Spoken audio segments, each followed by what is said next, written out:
আসসালামু আলাইকুম। ফরিদপুর জেলা সদরপুর থানা আকুটেশ্বর ইউনিয়ন আকুট বাজার বিল্ডিং এর ছাদে একটি সাপ দেখা যাইতেছে, বেতাসরা সাপ। আমরা সাপকে এখন উদ্ধার করব। এই যে বাড়িওয়ালা ভাই চলে আসছে সঙ্গ নিয়ে। ভাই আপনার নামটা একটু বলেন।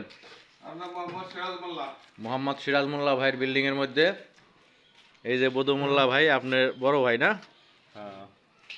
এই যে আরো অনেক দর্শক আসছে সাপ দেখার জন্য। মামু মোবাইলটা ধরো।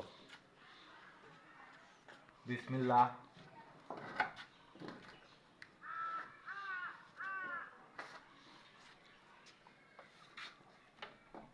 সাপটি অটোমেটিক। মামু মোবাইল সোজা করে ধরো, আর একটু ফাঁকে যাও। ফাঁকে গেলে ওয়ালে বাইতে যায় ক্যামেরা। পিছনে যাও, আস্তে আস্তে আস্তে আস্তে নামবো না।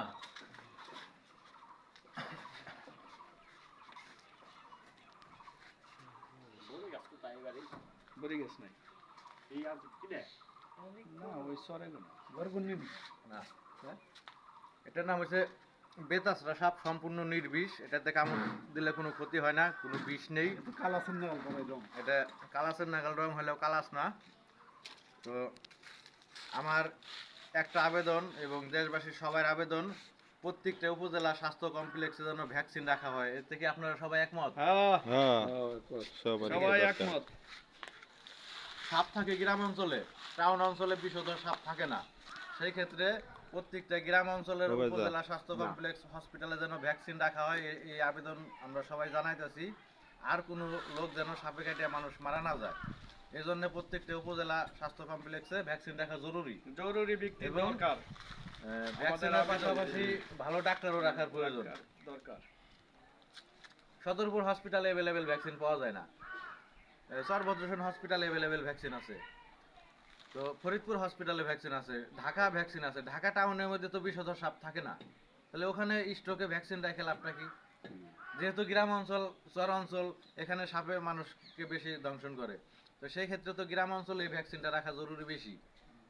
এখান থেকে একজন রুগী ঢাকা যাইতে যাইতে রাস্তার মধ্যে মারা যাবে। সেই জন্য আমাদের সবার আবেদন, প্রত্যেকটা থানা, উপজেলা, গ্রাম অঞ্চলে যে হসপিটালগুলো আছে, সরকারি হসপিটালে যেন ভ্যাকসিন রাখা হয়, এটাই আমাদের আবেদন।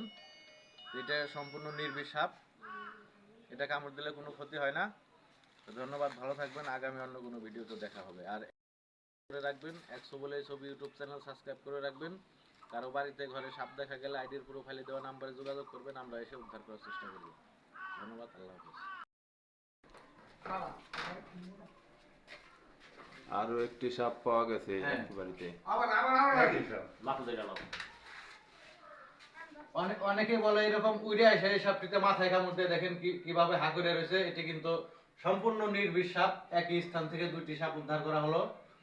তো যখন উড়ে এসে কামড় দেয় মাথায়, পিঠে, অনেকে বলে এই সাপে কামড় দিলে আর বিষ নামে না। আসলে এই সাপটির কোনো বিষ নাই, এটা কামড় দিলে কোনো মানুষের মৃত্যু হয় না।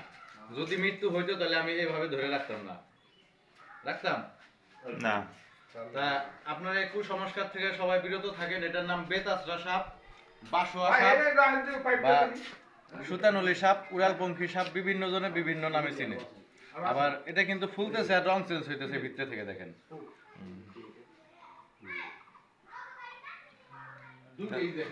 এই সাপের কোনো বিষ নাই। এটাতে কামড় দিলে যখন ওঝার কাছে যায় তখন বিষ নামায় দেয়। মানে কি, এর বিষ নাই। 2-4 ফোঁটা কালো রক্ত যখন বাইর হয় তখন মানুষের মনের আতঙ্কগুলো সরে যায়, যে আমাকে সাপে কামড় দিছে। এই সাপে এই যে এভাবে দেখেন, এখন একটা কামড় দিলে, ওঝার কাছে নিলে আমাকে ঝাইরে কালো রক্ত বাইর করে দিবে, তখন আমার মনের আতঙ্কগুলো ভালো হয়ে যাবে। অটোমেটিক ভিতর থেকে হার্ট কাজ করা শুরু করে দিবে, আমি সুস্থ হয়ে উঠবো। আসলে এটা বিষয় না। ধন্যবাদ, আল্লাহ হাফেজ। অন্য কোনো ভিডিওতে আবার দেখা হবে।